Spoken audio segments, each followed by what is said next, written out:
Šiandien žiniose bus tvarkomi Panevėžio bendruomenių rūmų tualetai. Senvagės pagrindiniai mokyklai 70 metų. Panevėžyje įvyks pirmasis kalėdinių dainų konkursas. Panevėžio bendruomenių rūmų tualetų remonto darbai pagaliau turėtų pajudėti iš mirties taško, kadangi Panevėžio miesto savivaldybės taryba leido savivaldybės administracijai dar šiemet atlikti viešuosius pirkimus. Bendruomenių rūmų sanitarnės patalpos neremontuotos nuo pat pastato eksploatavimo pradžios kelis dešimtmečius. Dalis jų avarinės būklės ar negalimos tinkamai eksploatuoti dėl rugsėjo pabaigoje vykusio gedimo. Rūmų statybos istorija yra labai ilga. Na ir nuo rūmų statybos pradžios tualetai arba ta vadinama kanalizacinė visa vandentiekio sistema buvo tiesiog neremontuojama. Tiesiog buvo tokia, kokia buvo. Ir palaipsniui, kaip ir visi intensyviai naudojami objektai, jie genda, juos reikia keisti, juos reikia prižiūrėti. Na ir 30 metų padarė savo ir kaip visuose jau gyvenamuose namuose, kuriuos jau ta renovacija vykdoma ir keičiama, taip ir atėjo laikas, kad reikia pakeisti, nes būklė yra kritiška.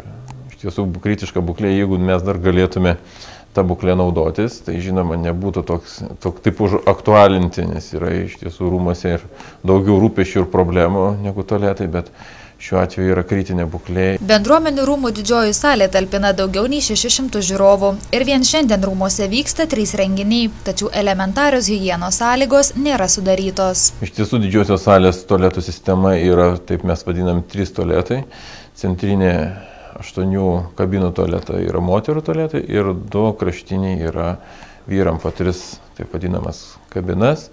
Na ir vyrų viena pusė yra jau senai užsikimšusi, jie nebesinaudoja, na o dabar jau kelinti metai pradeda kimštis jau ir moterų tualetai. Tiesiog pati jau sistema, vadinė sistema kanalizacijos yra užsikimšusi ir tiesiog reikalaujanti jau nebe kosmetinės priežiūros, o kapitalinės rekonstrukcijos.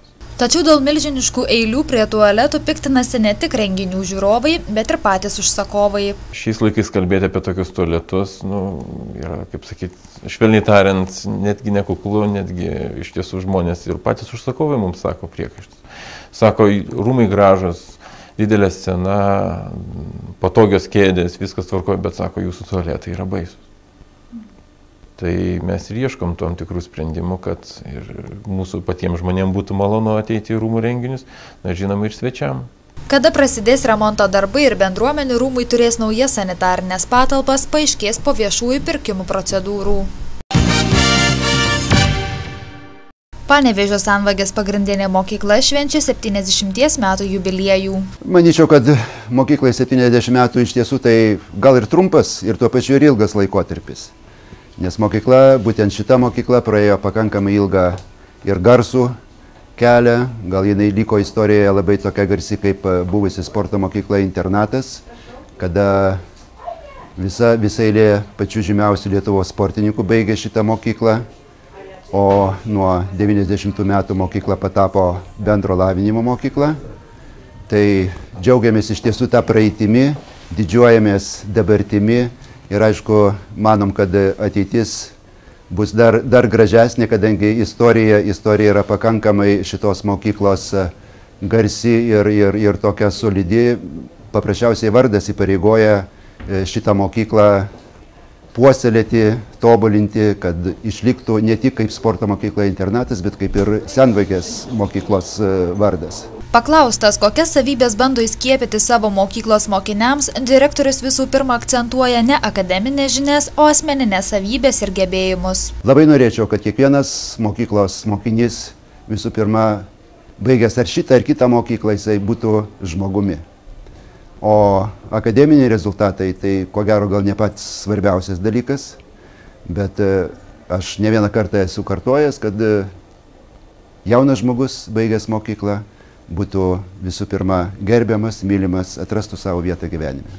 26 metus Senvagės mokykloje rusų kalbos mokytoja dirbanti Laimutė Žygienė neslepia, kad per tiek metų ši mokykla keitėsi tik į gerą. Kai aš atėjau į šitą mokyklą, tai buvo sporto mokykla internatas ir tai mes žinome visus garbingus sportininkus mūsų mokyklą baigusius ir juos labai su malonumu prisimename. Prisimenu ir aš taip pat. Po to keitėsi mokykla, keitėsi, manau, išorinis mokyklos vaizdas tai tik į gerąją pusę, mokyklos estetinis vaizdas yra tikrai geras, šitoj mokykloje labai jauku, o vaikai mūsų kaip ir visose mokyklose, triukšmingi paaugliai, bet yra ir labai gerų ir sunkesnių vaikų, bet dirbu šioje mokykloje tiek daug, kad vis tiek visus juos myliu, todėl tiek ir dirbu. Mokykla savo veiklos 70-metį minėjo visą savaitę, per kurią mokiniai buvo supažindinami su įstaigos istorija, vyko teatralizuoti koncertai, buvusių mokinių ir mokytojų susitikimai. Kino centre Garsas įvyks pirmasis tarptautinis kalėdinių dainų konkursas, kuriame dalyviai iš įvairių pasaulio šalių turės atlikti po vieną kalėdinę dainą ar giesmę, bet kokiame muzikos stiliuje. Kalėdinės dainos bus viso pasaulio tautų, taip vadiname, nes tai surinkta apie 300 dainų. Toks siūlomas repertuaras, dalyvaus iš Vokietijos atlikėjai, Rusijos, Latvijos ir Lietuvos. Jau dabar tiksliai žinau. Atlikėjai bus apie 150. Ir daug iš Lietuvos be abejo. Dalyviai nuo 5 metų iki 26. Yra amžiaus kategorijos, yra nominacijos, kiekviena nominacija eina kažkoks stilius, sakykime, pop-rock, muziklas klasika, yra džiazas, R&B ir soul arba gospel. Tai va, tos 3 nominacijos yra rungtyniaus įvairių amžiaus arba laikotarpių dainininkai. Specialiai šiam konkursui suorganizuotas darželių ir mokyklų projektas, kuriame dalyvaus 300 dalyvių choras, atliksantis kalėdinės dainas ir giesmes. Manau, kad jis kiekvienam mūsų svarbus, nes švenčių laukimas reikia išmokti laukti švenčių. Tai ne vien tik tai karštlygi po parduotuvės, po prekybos centrus lakstymas, tai yra ir tam tikra dvasinė būsena, ko gero ir pati svarbiausia. Ir dainos, giesmės kalėdinės, jos nuteikia ir mažus, ir didelius laukimų, ir dideliai šventė. Aš manau, kad panevėžiečiam tai yra didelė dovana tokia šventė. Ir labai smagu, kad yra tokių profesionalių, atsidavusių muzikai menininkų, kurie tai daro. Tarptautinis kalėdinių dainų konkursas Panevėžyje įvyks gruodžio 11-12 dienomis. Panevėžio apskrities Gabrielės Petkevičaitės bitės viešosios bibliotekos galerijoje antrasis aukštas atidaryta net 6 tekstilininkių paroda Prisilietimai. Tikrai Panevėžio apskrities Gabrielės Petkevičaitės bitės viešoje bibliotekoje vyrauja grožis. Pilna to žodžio prasme. Grožis ištinka ne kiekvieną kartą, grožis yra. Tikras grožis yra labai brangus, labai retas reiškinys, tai yra grožio nuotykis. Didžiausias grožio nuotykis. Tarp kitko, šitą salę tokį grožį regi, ko gero, vieną iš pirmųjų kartų. Čia buvo grožio labai daug, bet ypatingas grožis, kuris traukia, kuris būria, kuris jungia, tai yra pirmą kartą. Toksai, sakyčiau, kur eini ir iš karto sustingsta taip ėję visi. 6 moterys iš skirtingų Lietuvos miestų savo darbuose apreipia visas pagrindinės žmogaus gyvenimo akimirkas – gimimą, vestuves, mirtį ir nedonorystę, bei šiomis dienomis itin aktualią emigraciją. Labai įdomiai pasižiūrėjo viena iš autorių į emigraciją. Ji pasakė taip, reikia migruoti, o ne emigruoti. Emigruoti, išvažiuoti labai paprasta. Geriau migruokime po pasaulį. Mes po pasaulį turim keliauti, važiuoti, matyti, bet grįžti, parsivežti lobius čia į Lietuvą. Šią parodą galerijoje antrasis aukštas žiūrovai galės aplankyti iki pat 3 karalių. Taip pat primename, kad jau kitą savaitę gruodžio 3-4 dienomis bibliotekoje vyks jubiliejinis 10.